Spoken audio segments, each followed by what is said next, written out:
اس خبر نے سلطان صلاح الدین ایوبی کو حیران نہ کیا کہ حلب اور موصل کے حکمرانوں عماد الدین اور عز الدین نے صلیبیوں کے ساتھ اس کے خلاف درپردہ گٹھ جوڑ کر لیا ہے۔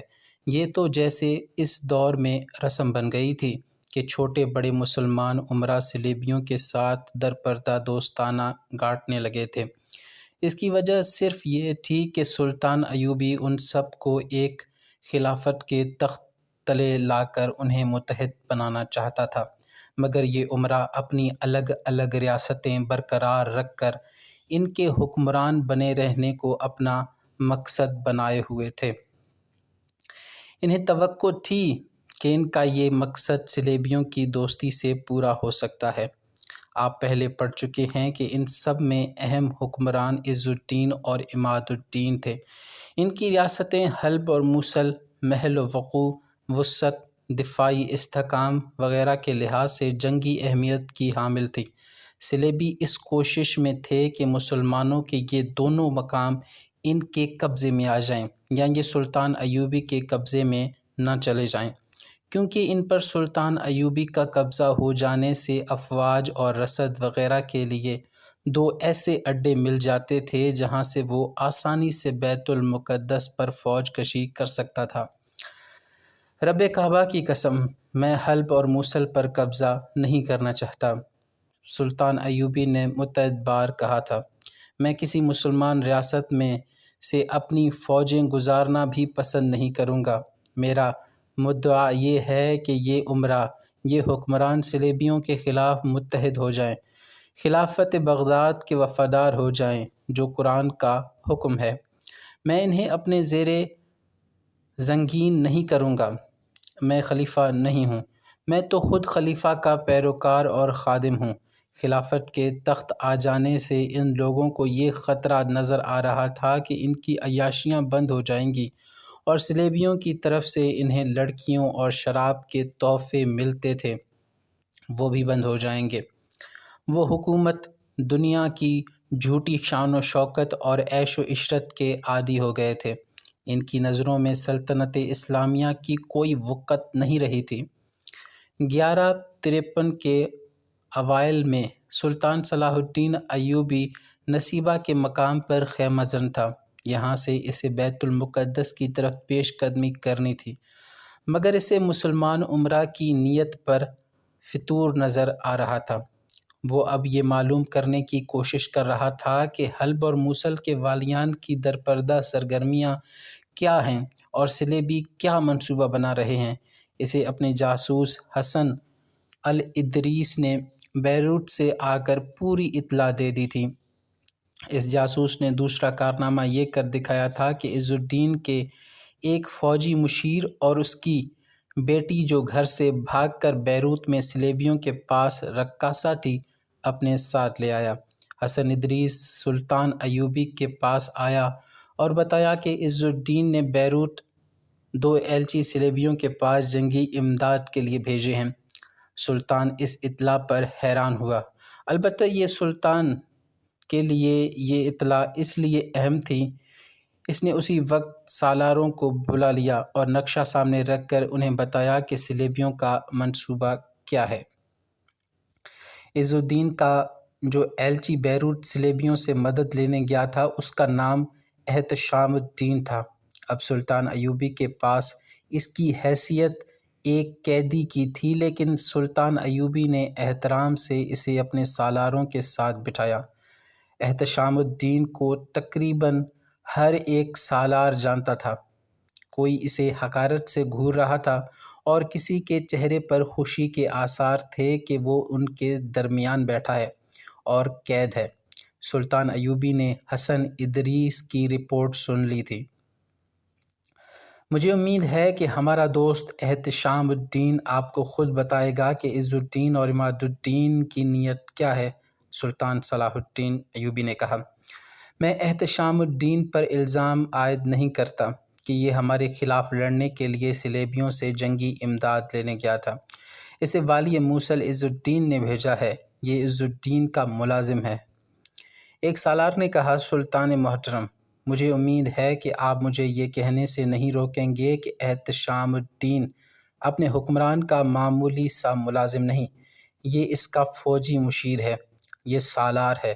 اسے اپنے حکمران کو ایسا مشورہ نہیں دینا چاہیے تھا کہ صلیبیوں سے مدد حاصل کی جائے۔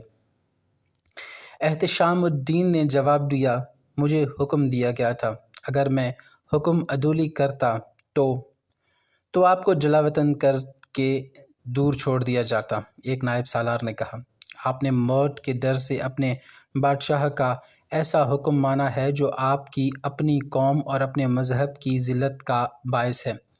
کیا ہم اپنے گھروں سے دور، اپنی اولاد سے بے خبر، اپنے آپ سے بے نیاز یہاں اپنی عمریں لمبی کرنے بیٹھے ہیں؟ ایک مدت سے ہم ان چٹانوں میں مارے مارے پھر رہے ہیں اور رات اس پتھریلی زمین پر سو جاتے ہیں، جبکہ آپ حلب کے محل میں شہزادوں جیسی زندگی بسر کر رہے ہیں۔ آپ شراب پیتے ہیں، ناچنے والی لڑکیوں، صلیبی ہوں یا یہودی، مسلمان ہوں، آپ کا دل بہلاتی ہیں، اور آپ نرم بستر پر سوتے ہیں جن پر مخمل کے پلنگ پوش بچھے ہوتے ہیں۔ ہم یہاں مرنے آئے ہیں۔ ہمارے رفیقوں کی لاشیں جانے کہاں کہاں گم ہو گئی ہیں، ہمارے سپاہیوں کی ہڈیاں سارے علاقے میں بکھر گئی ہیں۔ تم کسی شہید کی کوئی ہڈی دیکھو گے تو کہو گے کہ یہ کسی جانور کی ہڈی ہے۔ عیش و عشرت نے تمہارے نظروں میں شہیدوں کو شراب میں ڈبو دیا ہے، دوست اور دشمن کو ایک کر دیا ہے، اور ہم مرنے آئے ہیں تو تمہیں جینے کا کیا حق حاصل ہے؟ سلطان ایوبی نے کہا، احتشام الدین نے میرے پاس آ کر گناہوں کا کفارہ ادا کر دیا ہے، اگر اسے طعنہ دیتے ہوئے تم نے دیکھا۔ سلطان معاذ، ایک سالار نے کہا، خدا کے لیے مجھے صرف سلطان کہو، سلطان محترم نہیں کہو۔ سلطان ایوبی نے کہا، مجھے شان و شوکت سے دور رہنے دو، مجھے بادشاہ بنانے کی کوشش نہ کرو، میں سپاہی ہوں، مجھے سپاہی رہنے دو، کہو تم کیا کہنا چاہتے ہو۔ میں احتشام کو اور ان تمام ہتھیار بند بھائیوں کو جو یہاں موجود ہیں یہ بتانا چاہتا ہوں کہ جو سالار اپنے حکمران کا اتنا غلام ہو جاتا ہے کہ اسے خوش کرنے کے لیے اس کا غلط حکم بھی مان لیتا ہے، وہ اپنی قوم کی عزت کا قاتل ہوتا ہے۔ قوم کی عزت کے محافظ ہم ہیں۔ سلطنت کا بادشاہ یا سلطان نہیں، قوم نہیں ہوتی۔ آج ہم جس دور میں سے گزر رہے ہیں یہ سپاہی کا دور ہے، یہ جہاد کا دور ہے۔ اگر خلیفہ اور سلطان سلطنت کا کاروبار دیانت داری سے نہیں چلائیں گے تو اللہ کے سپاہیوں پر بھی سلطان بننے کا نشہ طاری ہو جائے گا، تو لا الہ الا اللہ کی لاشوں پر گرجوں کے گھنٹے بجا کریں گے۔ اسلام پر جو بھی دور آئے گا وہ اللہ کے سپاہی کا دور آئے گا۔ سلطان صلاح الدین نے جواباً کہا، جب تک اسلام زندہ ہے کفار اسلام کے دشمن ہی رہیں گے۔ آج ہمارے سالاروں کے دلوں میں جاہ و جشمت کی جو خواہش پیدا ہو گئی ہے وہ کسی بھی وقت اسلام کو لے ڈوبے گی۔ مجھے نظر آ رہا ہے کہ اسلام زندہ رہے گا، مگر اس شیر کی طرح زندہ رہے گا جسے سدھا لیا گیا ہو، اسے فراموش کرا دیا گیا ہو کہ وہ بادشاہ ہے۔ یہ شیر بکریوں سے بھی ڈرتا رہے گا۔ مسلمان کفار کی انگلیوں پر ناچیں گے۔ اللہ کا سپاہی موجود ہوگا مگر اس کے ہاتھ میں تلوار نہیں ہوگی۔ اگر تلوار ہوگی تو وہ کسی سلیب کی دی ہوئی ہوگی جسے وہ نیام سے باہر نکالنے کے لیے سلیبی سے اجازت لے گا۔ سلطان ایوبی بولتے بولتے چپ ہو گیا۔ اس نے نظریں جمع رکھی اور سب کو دیکھ کر بولا، میں بھی باتوں میں الجھ گیا ہوں۔ میرے رفیقوں، ہمیں کام کرنا ہے۔ اگر ہم صرف بحث میں پڑ گئے تو یہ گناہ کس کا ہے، وہ خطا کس کی ہے، اور کون سچا ہے اور کون جھوٹا ہے، تو ہم صرف باتیں ہی کرتے رہیں گے۔ احتشام الدین تمہیں بتائے گا کہ حلب اور موصل کے حکمرانوں نے صلیبیوں کے ساتھ کیا طے کیا ہے اور ہمیں کس قسم کے دشمن سے کس قسم کی لڑائی کرنی پڑے گی۔ احتشام الدین اٹھا اور سب کے سامنے جا کر کھڑا ہو گیا، سب کو نظریں گھما کر دیکھتا رہا اور بولا، میرے دوستوں، میں تمہاری نظروں میں حقارت اور قہر دیکھ رہا ہوں۔ تمہیں حق پہنچتا ہے کہ میرے لیے سزائے موت تجویز کرو، مگر میں تمہارے لیے عبرت کا سامان ہوں۔ یہ درست ہے کہ میں نے والی موصل عز الدین کی خوشنودی حاصل کرنے کے لیے اپنا ایمان فروخت کیا اور اس کا ایلچی بن کر بیروت گیا اور صلیبیوں سے مدد مانگی، مگر یہ بھی درست ہے کہ جس طلسم نے میری عقل اور میرے ایمان کو اپنے قبضے میں لے لیا، اس سے تم میں سے کوئی بھی نہیں بچ سکتا۔ کیا تم میں سے سالار اور حاکم غداری کا جرم کرتے نہیں پکڑے گئے؟ ان میں سے بہت سے ایسے تھے جن پر سلطان کو اتنا اعتماد تھا جتنا انہیں اپنی ذات پر ہے، مگر وہ ایمان فروش نکلے۔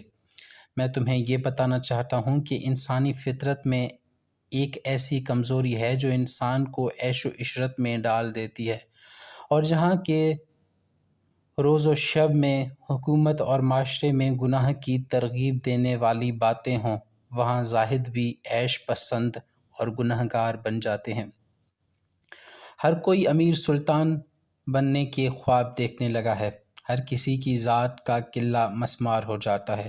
اگر تم مجھے گنہگار سمجھتے ہو تو میری تلوار سے میرا سر تن سے جدا کر دو، اگر مجھے توبہ کا موقع دیتے ہو تو میں عظمت اسلام کی پاسبانی اور سلطنت اسلامیہ کی توسیع کے لیے تمہاری بہت مدد کر سکتا ہوں۔ صلیبی شاید تم سے آمنے سامنے کی ٹکر نہیں لیں گے۔ احتشام الدین نے کہا، انہوں نے ہمیں ہماری اپنی تلواروں سے مروانے کا انتظام کر لیا ہے، انہیں اپنی فوجیں مروانے کی ضرورت نہیں ہے، وہ مسلمانوں کے خلاف لڑانے کے لیے انہیں مدد اور شے دے رہے ہیں۔ یہ چھوٹی بڑی مسلمان امارتیں، ریاستیں جو دراصل خلافت بغداد کے صوبے میں ہیں، سب در پردہ صلیبیوں کے غلام بن گئے ہیں تاکہ خود مختار رہیں۔ اپنے مرکز سے کٹ کر خود مختاری اسی صورت میں حاصل کی جا سکتی ہے کہ دشمن کی مدد لو اور اپنے بھائی کو دشمن کہو۔ خانہ جنگی میں صرف ایک فریق سچا اور محبت وطن ہوتا ہے، دوسرا فریق دشمن کا دوست ہوتا ہے۔